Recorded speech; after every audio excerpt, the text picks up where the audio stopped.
Assalamualaikum warahmatullahi wabarakatuh.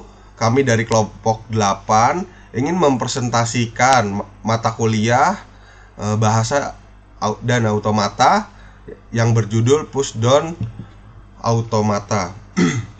Di sini kami berkelompokkan 5 mahasiswa dan 1 mahasiswi. Yang pertama Dwi Ilham Gumilang, yang kedua Deo Rosena, yang ketiga Hisyam Haji Setiawan, saya sendiri, yang keempat Istifan Nurinjani, yang kelima Lili Haryanto. Pushdown Automata. Pengertian pushdown automata dan stack. Pushdown automata dalam kurung PDA merupakan mesin otomata dari bahasa bebas konteks. PDA digambarkan sebagai tempat penyimpanan yang tidak terbatas berupa stack. Dalam garis miring tumpukan. Stack adalah kumpulan dari elemen-elemen sejenis dengan sifat penambahan elemen dan pengembalian elemen melalui suatu tempat yang disebut top of stack dalam kurung puncak stack. Prinsip pada stack adalah LIFO. Pengembalian elemen dari stack dinyatakan dengan operasi pub, sedangkan memasukkan elemen ke dalam stack dengan operasi push. Di sini ada bentuk umum PDA. PDA mempunyai 7 tupel. Kemudian M sama dengan Q, koma, sigma, koma, delta, koma, T, koma, S, koma, F, koma, Z dalam kurung, koma. Q, titik 2 himpunan state, sigma himpunan simbol input, kemudian delta fungsi transisi, T simbol stack, S state awal, F state akhir, Z top of stack. Selanjutnya materi akan dilanjutkan oleh teman saya. Terima kasih. Selanjutnya di sini ada delta dalam kurung Q2 sebagai state awal. Lalu ada lambang efisien sebagai input. Kemudian Z sebagai state awal. Kemudian sama dengan dalam kurung Q2 sebagai next state. Kemudian koma Z-nya sebagai next step. Lanjut cara kerja pushdown automata atau PDI. Di situ ada top stack ABC. Lalu dari karakter A akan kita pop atau kita keluarkan. Maka setelah kita pop atau keluarkan tersisa B dan C. Lalu setelah dikeluarkan karakter A-nya, kemudian harus di-push lagi karakter D-nya. Maka yang tadinya ABC menjadi DBC. Secara dasarnya seperti itu. Baik, terima kasih atas waktunya. Di sini saya akan mempresentasikan dari slide 7 dan 8. Baik, yang pertama saya akan mempresentasikan dari slide 7, yaitu contoh soal. Diketahui Q sama dengan Q0, Q1 dan Q2. Sigma sama dengan BCD, T sama dengan BCZ, S sama dengan QO, F sama dengan Q2, Z sama dengan Z.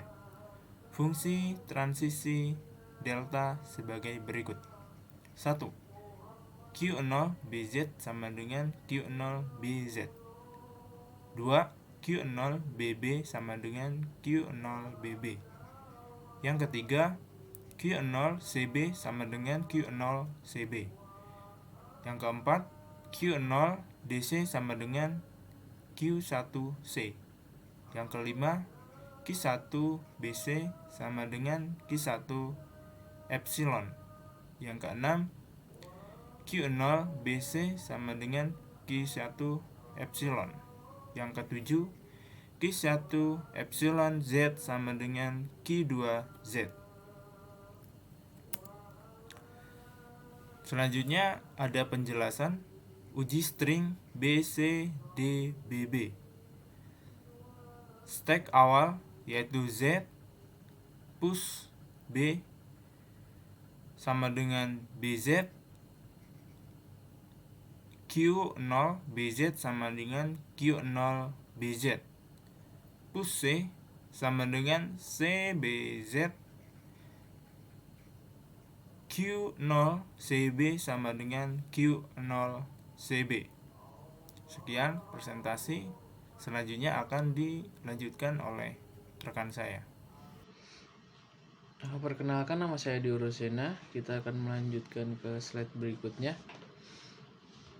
Karena tadi sudah ketemu epsilon, kita lanjut ke step selanjutnya, yaitu popsi. C-nya dikeluarkan, kemudian ketemu Q0, B, C sama dengan Q1, epsilon. Kemudian karena ketemu epsilon lagi, kita masuk ke pop B, B-nya dikeluarkan, ketemu Q1, epsilon, Z sama dengan Q2, Z. String diterima karena final stack sama dengan Z. Selanjutnya kita akan menguji string AA. Kita buat tumpukan stack awal dengan di bawahnya diberi huruf Z. Kemudian kita masukkan huruf A sehingga ketemu fungsi transisi Q1, A, Z sama dengan Q1, AZ. Kemudian kita masukkan lagi karena stringnya AA. Jadi kita masukkan huruf A lagi sehingga ketemu fungsi transisi Q1, A, sama dengan Q1, AA. Kemudian kita ke uji string berikutnya, yaitu uji string AB. Kita buat tumpukan awal, kemudian kita push A, kita masukkan huruf A sehingga ketemu fungsi transisi Q1, A, Z sama dengan Q1, AZ. Kemudian kita masukkan huruf B sehingga ketemu fungsi transisi Q1, B, A sama dengan Q1, epsilon. Kemudian akan dilanjutkan dengan pop up B karena ketemu epsilon di sini. Baik, selanjutnya akan saya jelaskan di sini. Karena bertemu dengan E lagi atau epsilon, maka karakter A ini harus dikeluarkan lagi. Yang mana yang pertama B kita keluarkan. Nah, sekarang A kita keluarkan. Jadi dua karakter yang ada di atas ini menjadi kosong dan tersisa hanya Z. Tinggal Q1, E, Z sama dengan Q2, Z. Q1, E dan Z ini sama yang ada di fungsi transisi nomor 7.